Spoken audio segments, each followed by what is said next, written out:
It was a morning like any other when Mary Edwards arrived at the Caldwell estate for another day of work. For 3 years, she had cleaned that imposing house in the most exclusive neighborhood in the city, always discreet, always dedicated. What she didn't know was that today, everything would change. Mary was 42 years old and raising her 16-year-old daughter alone. She worked at 3 different houses to make ends meet and pay the rent on their small apartment. Her dreams were simple: to see her daughter graduate from college, and maybe, just maybe, one day own a little house of her own.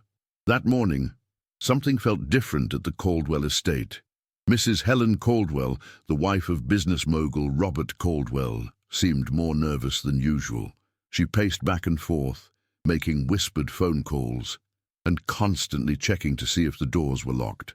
"Mary, today you'll only be cleaning upstairs," Helen said, avoiding eye contact with the housekeeper. "Don't go downstairs for any reason. I'm expecting important guests." Mary found it strange, but she obeyed. She went up to the 2nd floor and began cleaning the bedrooms. It was while she was organizing the master suite bathroom that she heard raised voices coming from downstairs. Curious, she moved closer to the door to listen more closely. "She can't find out," said a male voice that she recognized as Mr. Robert Caldwell's. "If she knows the truth, she'll want everything." "Calm down, honey," Helen replied. "She'll never find out. It's been so many years." Mary felt her heart race. Who were they talking about? She tried to move away from the door, but accidentally bumped into a decorative vase, which made a sharp crack as it hit the wall. Complete silence downstairs. Then, rapid footsteps coming up the stairs. Mary tried to get back to work, pretending she hadn't heard anything, but it was too late. Helen appeared in the bathroom doorway with an expression Mary had never seen before: fear, panic, desperation. "Mary, did you hear something?" Helen asked, her voice trembling. "No, Mrs. Caldwell, I was just cleaning," Mary lied, but her voice came out shaky. Helen stood there for a few seconds, clearly torn about what to do. Then suddenly she left the bathroom and Mary heard a click. The door had been locked from the outside. "Mrs. Caldwell, Mrs. Caldwell," Mary shouted, pounding on the door. "Why did you lock me in here?" "I'm sorry, Mary," came Helen's muffled voice from the other side. "It's just for a few hours. I can't let you out now. I'll explain everything later." Mary panicked. She had never been in a situation like this before. She tried to force the door, but it was too solid. She looked for a window, but the bathroom only had a small, very high, transom window. Her cell phone was in her purse downstairs. Meanwhile, downstairs, the doorbell rang. Helen rushed down to greet the visitor she had been expecting, a man in an impeccable suit and an elegant woman, both with a solemn air. "Mr. Henderson, I'm so glad you're here," Helen said, clearly nervous. "Are you sure she is really—" "I'm absolutely certain, Mrs. Caldwell," the lawyer replied. "The DNA tests have confirmed it. Mary Edwards is the legitimate daughter of your late father-in-law, Mr. Edward Caldwell. She is your husband's sister." Helen felt her legs go weak. "But how? My father-in-law never mentioned having another child." The elegant woman, who introduced herself as Dr. Carmen, the genealogist, explained, "Mr. Edward had a relationship in his youth. Before marrying Mr. Robert's mother, the young woman became pregnant, but due to family pressure, they separated. She raised the girl alone, with great sacrifice. That girl was Mary's mother. Mary's mother died when she was 15 years old," Mr. Henderson continued. "Mary never knew who her paternal grandfather was. She has lived her whole life believing she had no family beyond her daughter." Robert, who had been silent, finally spoke. "So, she's my niece. And according to my father's will—" "According to the will," the lawyer confirmed, "all direct descendants of Mr. Edward are entitled to an equal share of the inheritance. That means Mary is entitled to half of everything you own." Helen sat down heavily in an armchair. For 3 years, The true heiress to the Caldwell fortune had been there, cleaning her house, being treated as just an employee. "But how did you find out?" Robert asked. "Mary herself contacted us, without knowing anything," Dr. Carmen explained. "She was trying to trace her family history, to create a family tree for her daughter, Clara Ann. When she entered the data into our system, the connections appeared immediately. Upstairs, Mary had stopped pounding on the door and was sitting on the floor, trying to understand what was happening. Why had Helen locked her in? What didn't they want her to know? Suddenly, she remembered something. A few months ago, she had actually contacted a genealogy company. Her daughter Clara Ann was doing a school project on family history, and Mary wanted to help. Since she knew almost nothing about her ancestors, she decided to hire the service. She had provided her full name, date of birth, and what little she knew about her mother and grandmother. The people at the company said they would contact her if they found something interesting, but she had completely forgotten about it. Could it be related to what was happening now? Downstairs, Robert asked the question Helen didn't have the courage to ask. "So what do we do now?" "You do the right thing," Mr. Henderson said firmly. "You inform Mary about her true identity and comply with Mr. Edwards' wishes. She has the right to know who she is and to receive her inheritance." "But she'll think we were hiding this from her on purpose," Helen said, tears starting to well up. "You were hiding it," Dr. Carmen pointed out gently. "Even if unconsciously, Mr. Edward left clear instructions in the will for descendants to be sought. That was never done properly." Robert ran his hand through his hair. "My father always said he had regrets about something in the past. I never quite understood. Now it makes sense. He loved that woman," the lawyer continued, "but the families didn't allow the marriage. It was a different time, but he never forgot. And that's why he included that clause in the will."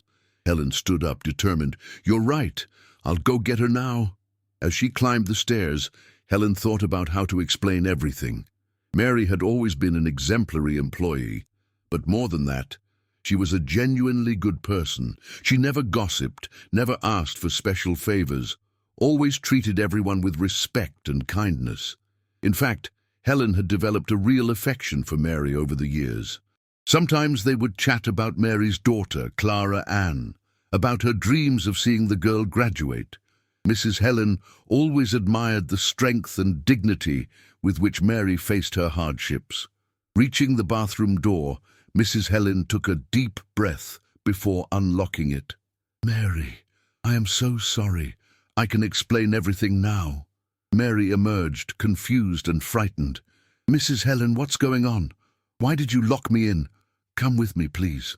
There are people here who need to speak with you. It's about your family." "My family. But I only have Clara Ann." "Mary, do you trust me?" asked Mrs. Helen, gently taking the housekeeper's arm. Mary hesitated, still processing everything that had happened. But looking into Mrs. Helen's eyes, she saw sincerity and even affection. "Yes, I trust you."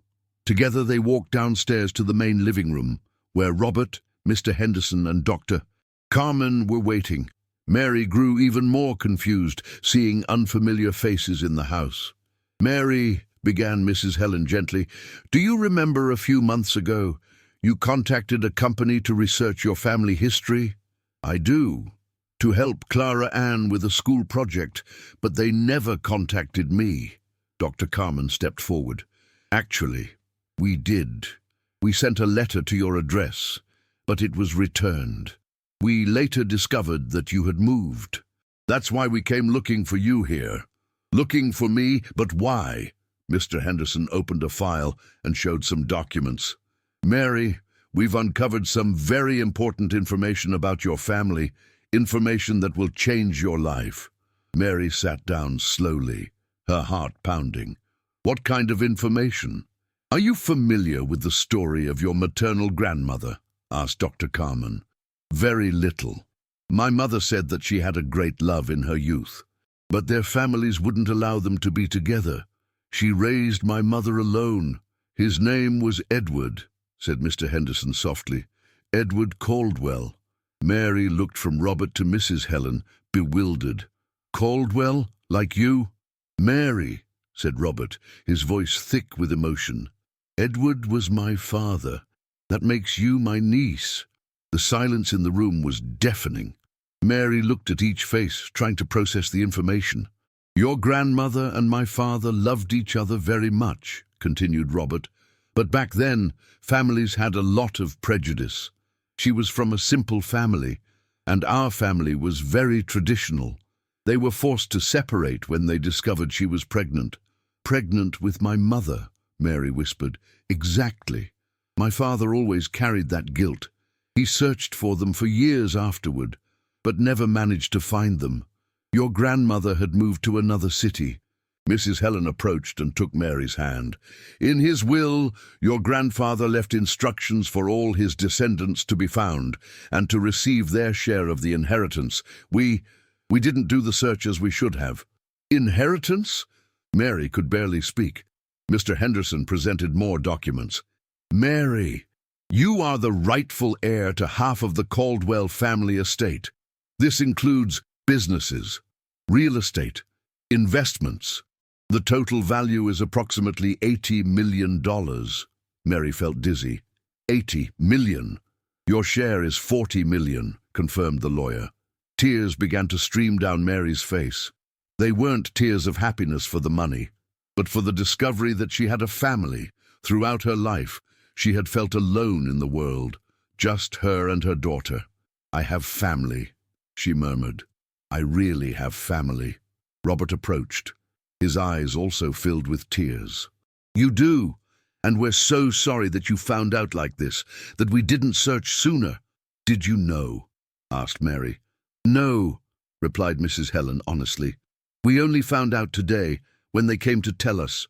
That's why I panicked and locked you in the bathroom. I was afraid of how you would react, if you would think we had hidden it on purpose. Mary looked at Mrs. Helen with understanding. You were protecting your family. I understand. But it was wrong, admitted Mrs. Helen. You had the right to know immediately. Dr. Carmen showed old photos she had brought.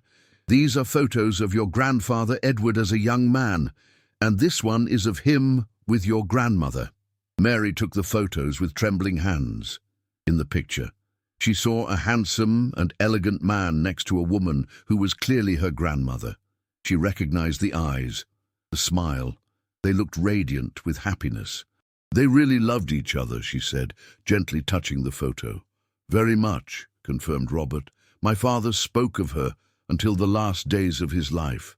He said that she was the great love of his life. And why didn't he search more? He did search, but back then there was no internet, no social media. Your grandmother changed her name when she remarried later, moved to another city. It became impossible to trace. Mr. Henderson explained the next steps. Mary, you'll need a few days to process all of this. We'll need some signatures, documents, but there's no rush. The important thing is that you know that, in addition to the financial inheritance, you've gained a family. Mrs. Helen turned to Robert. Honey, she can't work here as an employee anymore. She's our family now. Of course not, agreed Robert. Mary, from today on, you're part of this family. I want you to feel at home here always. Mary was still processing everything. I need to tell Clara Ann. She won't believe she has aunts and uncles, and we can hardly wait to get to know her better, said Mrs. Helen. We want you to come have dinner here tonight, with your daughter, as a family. But I don't know how to be rich, said Mary, laughing nervously. I've spent my whole life struggling to pay the bills. You'll learn, said Robert warmly, and we'll help. In fact, if you want. You can move in here. This house is too big for just the two of us. Actually, said Mrs. Helen, there's something we want to propose. Robert and I were thinking about traveling more, maybe living abroad for a while. How about you and Clara Ann take care of this house? As owners, not as employees. Mary looked around the Caldwell estate where she had worked for 3 years, imagining herself living there with her daughter. Clara Ann always dreamed of having a big room, with her own desk to study. She can choose any room in the house, said Robert. In fact, how about we remodel one of the rooms especially for her, with everything a teenager needs? Tears welled up in Mary's eyes again. You would do that. Mary, said Mrs. Helen, holding her hands, during these 3 years, you took care of our house with as much care as if it were your own. You always respected our belongings. You were always honest. You always cared about us. You were already family, even before we knew we were blood relatives. Mr. Henderson smiled, seeing the scene unfold. It's wonderful when families reconnect like this. Your grandfather would be overjoyed to know that we finally found you. Was he a good person? Mary asked, her voice barely a whisper. The best man I ever knew, Robert replied, his voice thick with emotion. Generous, hard-working, fair. I think you take after him. Mum always said I was much more like her in temperament. Can I see more pictures of him? Mary inquired, her eyes filled with a mixture of hope and trepidation. Of course, we have entire albums, and videos too. In fact, he recorded some messages before he died, hoping that one day you would be found. Mary felt her heart clench, a surge of emotions washing over her. He recorded messages for us? He did. One for your mother, in case she was still alive, and one for you. He imagined he might have a granddaughter. Helen stood up, her eyes glistening with unshed tears. I'll get the albums and the video. You deserve to know your history. As Helen went upstairs to fetch the materials, Robert shared more about his father. He was always very generous with employees and people in need. He financed the studies of many people, helped many families. I think you inherited that kind heart of his. I've always liked to help when I can, Mary said, her voice filled with sincerity, even earning little. I've always tried to help neighbors in difficulty. Well, now you'll be able to help many more people, Dr. Carmen said, with a warm smile. And I know you dreamed of seeing your daughter in college. With this inheritance, she can study anywhere she wants, take any course. Clara Ann wants to be a doctor, Mary said, smiling, a mother's pride shining through. She always said she wants to help people who can't afford treatment. What a coincidence, Robert said, a hint of awe in his voice. Dad always wanted the family fortune to be used to help people. He's going to have a granddaughter doctor who thinks exactly like him. Helen returned with a box full of albums and a tablet with the videos. Mary, prepare yourself emotionally. These messages are very touching. She turned on the tablet and showed a video where an elegant gentleman, clearly ill but with kind eyes, spoke directly to the camera, his voice filled with love and regret. If you're watching this, it means they managed to find my granddaughter. My dear granddaughter, I'm so sorry I couldn't find you and your mother. Not a day goes by without me thinking about the mistake I made in letting families separate us. Your grandmother was the most wonderful woman I ever knew. And I'm sure you inherited her kindness and strength. I know you must have gone through hardships, but I hope this inheritance can compensate, even partially, for all the love and support you should have received from our family. Use this money to be happy, to fulfill your dreams, and to help other people. As I always like to do, you are a Caldwell, and the Caldwells always take care of each other, and the community. I love you, even without having met you. Your grandfather, Edward. Mary was crying openly now. Tears streamed down her face. He seems to have been a wonderful person. He was, Robert confirmed, his voice choked with emotion. And I'm sure he would be proud of the woman you've become. Mr. Henderson looked at his watch, ever the pragmatic lawyer. Well, I think we've given enough information for today. Mary, you need time to process all this. I'll leave my cards here. When you're ready, call me and we'll settle all the legal details. After the lawyer and the genealogist left, the three remained in the living room, still processing the magnitude of what had happened, a profound silence hanging in the air. Mary, Helen said, her voice gentle and filled with warmth, Do you want to call Clara Ann now? Tell her the news. She's at school, but yes. I think I need to tell her right away. She won't believe it. Mary called the school and asked to speak with her daughter, saying it was urgent. A few minutes later, Clara Ann was on the line, her voice filled with concern. "Mom, is something wrong? Are you okay?" "I'm great, honey. Actually, something unbelievable happened. Are you sitting down?" "I am. Tell me already. You're making me nervous." "Clara, we have family. I found out today that we're related to my employers. They're our aunts and uncles." Silence on the other end of the line, a deafening silence that seemed to stretch on forever. "Clara, are you there?" "Mom, I don't understand anything." "What do you mean, aunts and uncles?" Mary explained everything quickly, with Robert and Helen helping to tell the story. Clara Ann asked incredulous questions, laughing nervously, disbelief evident in every word. "Mom, are you serious? Is this a joke?" "It's serious, honey, and there's more. We're going to be rich, very rich." "What do you mean, rich?" $40 million. Honey, Clara Ann's scream was so loud that everyone in the room could hear it. She started crying on the phone, a mixture of joy and disbelief overwhelming her. "Mom, does this mean I can study medicine at a good university?" "You can study medicine anywhere in the world, honey, and you won't have to work so hard anymore." "I won't have to work at all anymore." "If I don't want to." Clara Ann asked to leave school early to go home and process the news. Mary agreed and said she would pick her up, the excitement bubbling inside her. "I'll go with you," Helen said. "I want to get to know my grandniece better." "Me too," Robert said. "We can go in my car. By the way, Mary, tomorrow we're going to choose a car for you. You can't take the bus anymore." On the way to pick up Clara Ann, Mary still couldn't completely believe what had happened, the reality seeming surreal. "Are you sure I'm not dreaming? I woke up this morning thinking about how I was going to pay the overdue electricity bill." "I'm absolutely sure," Robert said. "And about the electricity bill, forget about it. In fact, forget about all the bills. From now on, your only concern will be deciding how you want to use your new life."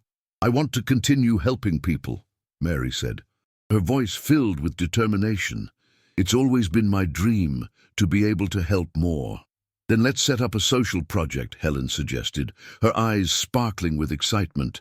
"We can create a foundation in your grandfather's name. I'm sure he would love it." Arriving at the school, Clara Ann was waiting for them at the gate, visibly anxious. When she saw her mother get out of a luxury car accompanied by Robert and Helen, the reality finally hit. The pieces of the puzzle clicked into place. She ran into her mother's arms, and the two cried together in the middle of the street, their tears a mixture of joy, relief, and disbelief. "Mom, I still don't believe it. We really have family." "Yes, honey, and what a wonderful family." Clara Ann was formally introduced to Robert and Helen, who received her with so much affection that she immediately felt at ease, a sense of belonging washing over her. "Uncle Robert, Aunt Helen," she said, testing the words, a smile spreading across her face. "That sounds so good." "To us too, dear," Helen said, hugging the girl tightly, her heart swelling with love. On the way back, Clara Ann bombarded her aunt and uncle with questions about the family, about the great-grandfather she never knew, about what it would be like from now on, her curiosity insatiable. "Uncle Robert, can I see pictures of great-grandfather? Mum said he was a doctor too." "He wasn't a doctor. He was a business mogul, but he was always interested in medicine. In fact, he financed the construction of a hospital in the city where he was born. I think you take after him in that interest." "Really? He built a hospital?"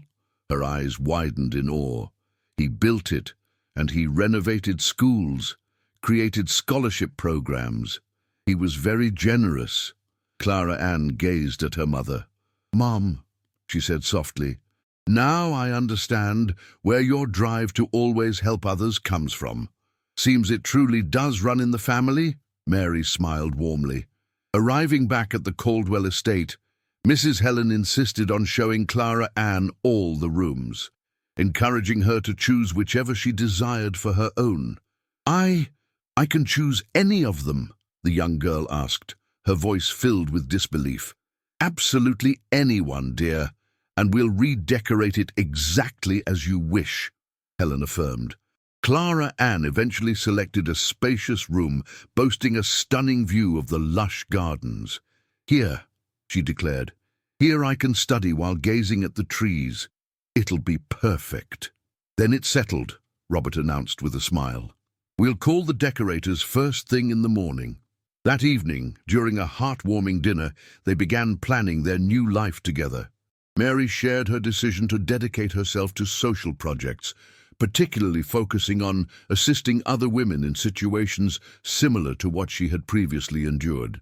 I want to create a professional training program, specifically geared towards women who are heads of households, she passionately explained, complete with childcare, technical courses, psychological support, everything I wish I'd had. What a wonderful idea, Mary, Mrs. Helen exclaimed. I can certainly assist with the administrative aspects. I've always wanted to be more involved in social projects. Clara Ann, never one to be left out, added her brilliant idea. And what if, after I graduate from medical school, we established a free clinic providing complimentary health care for those who cannot afford it? Perfect, Robert boomed, his voice filled with genuine admiration. Your grandfather would be so proud to see how you all wish to use his inheritance. Months later, Mary was virtually unrecognizable. Not physically, mind you.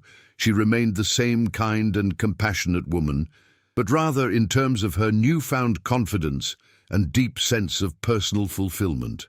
The social program she spearheaded had already successfully trained over 100 women in various technical fields, and the waiting list continued to rapidly expand. Clara Ann had enrolled in the most prestigious pre-med program in the city and was studying with even greater determination. Now knowing she had all the necessary resources to realize her dreams, Robert and Helen had truly embraced them as family. The previous boundaries between employer and employee had completely dissolved. Now they were genuinely aunt and niece, united by genuine affection and the same values of unwavering generosity that Edward Caldwell had instilled in his family. The foundation established in Edward's memory had already assisted thousands of people, and Mary discovered she possessed a natural talent for administration and effective leadership. She emerged as a well-respected social entrepreneur, frequently featured in newspapers as a shining example of resilience and boundless generosity. And in Clara Ann's room, now meticulously decorated exactly as she had envisioned, hung a cherished framed photograph of her great-grandfather, Edward, positioned right beside the great-grandmother she had never had the opportunity to meet, but now knew was an intrinsic part of her own unique story. Thank you, great-grandpa, she whispered every night before drifting off to sleep, for never giving up on finding us. The story of the housekeeper who unexpectedly discovered she was an heiress rapidly spread throughout the city, but Mary always made sure to emphatically add, the money certainly changed our circumstances, but what really changed our lives was discovering we had family. Love is worth more than any inheritance.